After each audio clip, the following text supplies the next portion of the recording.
Hello everyone and welcome to Bubli's World Cuisine. Today I'll be making Eomuk. These are Korean fish cakes which are spongy, chewy and so delicious. There are few steps to follow and I'm gonna show all the steps on my video. Just stay tuned. I'm gonna give a little brief on the ingredients. Everything is laid out here. I will be using 3 different kind of fish and also lots of binding because I'm going to make a paste out of this fish and we need a whole lot of binding and a little bit of seasoning.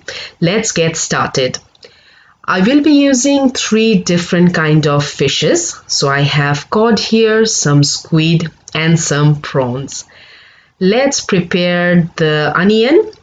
It's just 1 small onion. I want to cut it first. I'm doing some rough chops, small chops. I will put it on the food processor, so no need to go very fine with these.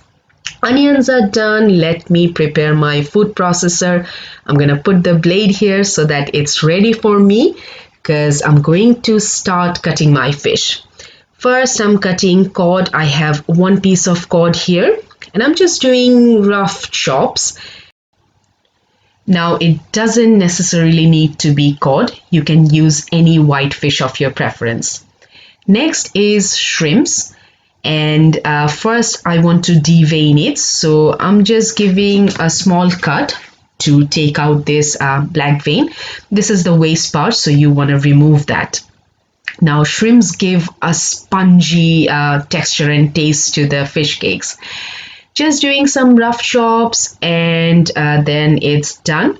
So I'm deveining all of them and doing rough chops. Once it's done, I'm gonna set it aside because I have 1 last fish to prepare. Next is squid. I'm taking some baby squids here. These are already cleaned and the middle sharp bit is taken out. And again, I'm doing some small cuts. It also gives a spongy texture to the fish cakes and makes it delicious. Anyways, it has small eye, which I obviously want to remove. And after cutting all my fishes, I want to clean my hands. So just making sure that my hands are all clean. I have a toddler at home. Plus, when you deal with raw fish and poultry, you want to be sure that your hands are all clean. So hand cleaning is done. Now I'm gonna dump all the fishes in the food processor. So 3 variety of fishes, and as I said, you can skip cod and use any white fish. Next, I'm putting onions, which will make this softer, and some garlic cloves, which will remove the fishy smell. Next, some seasoning. So I've put 1 teaspoon of salt and 1 teaspoon of sugar. 1/4 teaspoon of black pepper powder. Now I'm gonna add all the binding agents, starting with some egg white. We need 1 egg white and I have taken 1 large egg, separating the yolk and the egg white goes in. Next, I'm putting 1/4 cup of flour and 1/4 cup of potato starch. I'm using some oil. I'm using avocado and rapeseed oil, but you can go with your preference. 4 teaspoons of oil we need. And now I have turned my food processor and it's a magical kitchen appliance. So it's gonna do all the job for me. We want to make a very fine paste, something similar to the one I'm just gonna show you.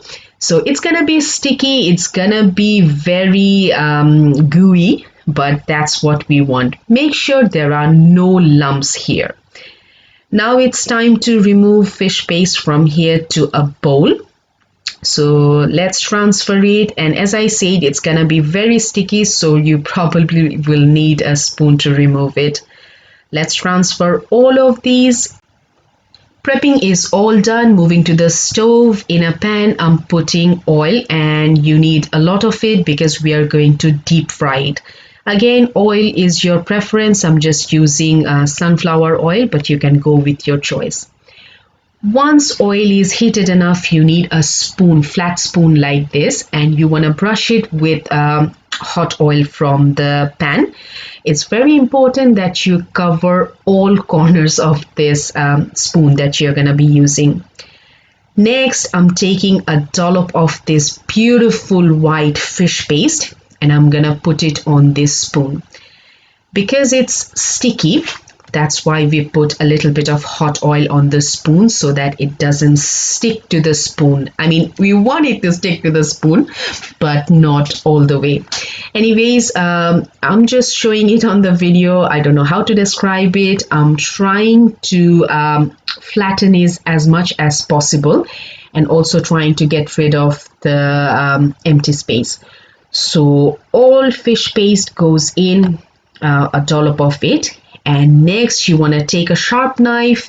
It's already oiled, so I have put a little bit of oil on the knife as well, and now I'm just rolling it. It's a little bit tricky, but really not that difficult. And now I want to put it on hot oil. Oil is not extremely hot, it's medium hot because we want to cook it, and if oil was extremely hot, it will burn your fish cakes before they are cooked. You want to turn them from time to time. It doesn't take long for cooking, and I'm just preparing the next batch. It's pretty simple. I have tried my best to show it in detail in my video. But if you have any questions regarding how to do this step, just put your question on the comment box below. But it's pretty straightforward. Anyways, making my second roll. And you don't necessarily need to prepare these fish cakes this way. You can make small balls, you can flatten them, just make any shapes you prefer. Deep frying them, and it takes just few minutes to cook them. And once they are done, you want to lay a kitchen towel on your plate and then take them from hot oil. Just shake off excess oil and then put it on tissue lined plate. My beautiful, tasty, springy, spongy amuks are done. I have got around 8 pieces here. They are so tasty. I'm gonna take one and show you the sponginess. See, I told you they are spongy. I'm gonna cut one to show you the inside, and it's perfectly cooked. You can eat it on its own, you can eat it with sauce, you can just add it to your rice or dishes. In the future, probably I'll make more dishes with amuk. Thank you everyone for watching this video. Take care and bye for now.